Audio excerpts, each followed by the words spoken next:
Okay, welcome everybody to this conference. It's a great honour for me to be here today for two reasons. One, because supervision is very important, and two, because I think it's a very fitting way to try and honour Tony. I had a professional relationship with Tony going back many years. When I could get hold of him in this country to work with safeguarding boards and area child protection committees that I was involved with, and also to do individual pieces of work. And I think to have all of you here, a really high quality set of speakers, and Tony's family is an excellent opportunity to promote the very best in practice, because what we promote today should get out to support people who are working face to face with some of our most vulnerable people in this country, and the toll that can take on you should never be underestimated. The one thing nobody's said so far is, please will you make sure your phone is turned off. You really don't want people in Australia and Canada to know your ringtone. The one that goes off is bound to be the most embarrassing one in the room, so just have a double check. Tony applied his knowledge and his skills across a wide range of systems. He used his personality, he used the quality of his brain to work alongside individuals, to work with teams, and to try and influence whole systems. He contributed to research, he published, and he made things better for those of us who are working in the public sector with, some, as I said earlier, some of the most vulnerable in society, particularly children in crisis and their families. I managed to have a relationship with Tony from a period in Cheshire when it was a very large authority. He came and did some work with a very wide-ranging and experienced Area Child Protection Committee.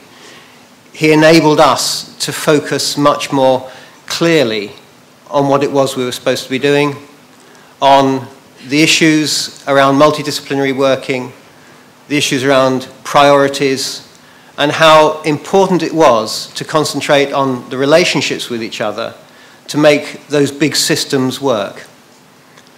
As a consequence of feeling that was very successful, when I moved to Knowsley, Tony came and worked with us 2 or 3 times there, in a very different setting, in a system under a lot of stress. And the extent to which he managed to change his approach to enabling us to see what it was we were doing well and less well was a real credit. As a consequence of that sort of system-wide work, Tony managed to get his ideas, his beliefs, and his passion into a wide range of systems, a wide range of places, and he influenced the practice of a large number of managers. One of the most, I think probably the most influential thing I did with Tony in Cheshire when he came back the second time was a short program for supervision across all disciplines and all agencies. We hadn't done this before. Supervision was something social work did, relatively well, in my experience. But the police, the NHS, whether it was the acute or GPs working in their practices, had much less contact with the idea of supervision, the idea of reflection on practice. And despite the really high pressure in, say, A&E, that we'd uncovered during a serious case review, the idea that practitioners should be enabled to reflect on what they were being faced with, to take time to consider the options, to think about how to develop their practice, was a luxury they thought they couldn't afford. When we got through the program, we ran it a couple of times, some of the biggest change was actually in the police. The police child protection unit hadn't even begun to think about some of the ideas that Tony was promoting, that he was forcing people to address, and some of the challenges to the front line. And I think the legacy of that particular programme was, as I said, one of the most long-lasting I've come across. I now work in Stockport, and when I went to Stockport, I'd been working with then Department for Education on Every Child Matters. And just before I went up, there was a then Area Child Protection Committee development day. So although I hadn't quite started, I went along and engaged Tony to work with us. That's not me, is it? Engaged Tony to work with us on developing a pathway, a transition from Area Child Protection Committee to Local Safeguarding Board, to take the focus away from just those children who've been abused to a much broader, comprehensive way of looking at health, safety and well-being of children and families in the community. And that was a really big challenge that Tony embraced wholeheartedly. He then went on to develop some work around the region to support that transition for whole systems. And I think at that critical time, the number of boards he worked with, I lost count of, but the impact he had was immeasurable.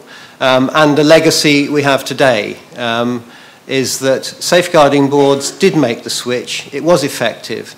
And when you look at the research that's been published, where safeguarding boards took on the sort of message about working together, about joining up and addressing the whole range of issues, they are much more effective than those that simply thought this is about getting procedures out there and making sure we've got our backs covered. So from my point of view, I always enjoyed working with Tony, and I think it's very fitting that we should be here today to really push where we're going into the future. The day is busy. There's a lot of content. There's a little bit of an opportunity for you to give feedback and to reflect. We have, as you know, we've got the artist's impression of us thinking to look forward to at the end of the day. And we also have some theatre. But before we hand over to that, I just wanted to reflect. Which way does this go? I think okay. Way up there. Okay, can we move on to my second slide? First slide even. No, well, the first one's just my name, so I think we can manage without that. Yeah. No?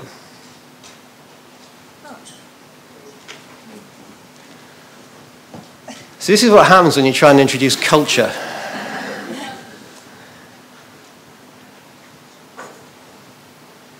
There you go. No.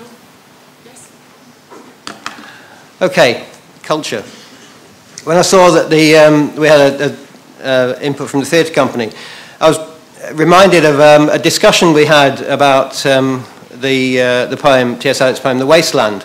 It felt like a very fitting poem for our times, those of you who know it, and T.S. Eliot, a very fitting poet for our times. He was writing much of his work soon after the First World War, leading up to the Depression, and that sort of resonated with where we are now, and a lot of his work can be taken into today. We can look at various interpretations of what he said. But the thing that struck me from The Hollow Men, which he wrote in 1925, was this idea about the shadow that we're operating in. So I thought I'd kick the day off with a bit of reflection on the shadow. The lines from about 2/3 of the way through the poem, between the idea and the reality, between the motion and the act, falls the shadow. Really, I think, sum up a lot of where we are now. We have what going on? We have the spending review. It's been commissioned. It's been announced. We don't know how it's going to hit us. We have this shadow hanging over us around some really big issues of funding, where we go next, we have to operate in an area which is not clear. And it won't be clear what sort of total package of resources we've got across the public sector for some time yet. And decisions are being moved down to local level, which will have a profound impact on most people in this room, despite the fact that there's sort of big decisions have been taken at government. Locally, they've not yet been taken. Other aspects of the shadow to do with supervision and social work. The Social Work Task Force reported almost exactly a year ago. We've got the Reform Board operating now, pushing forward its programme.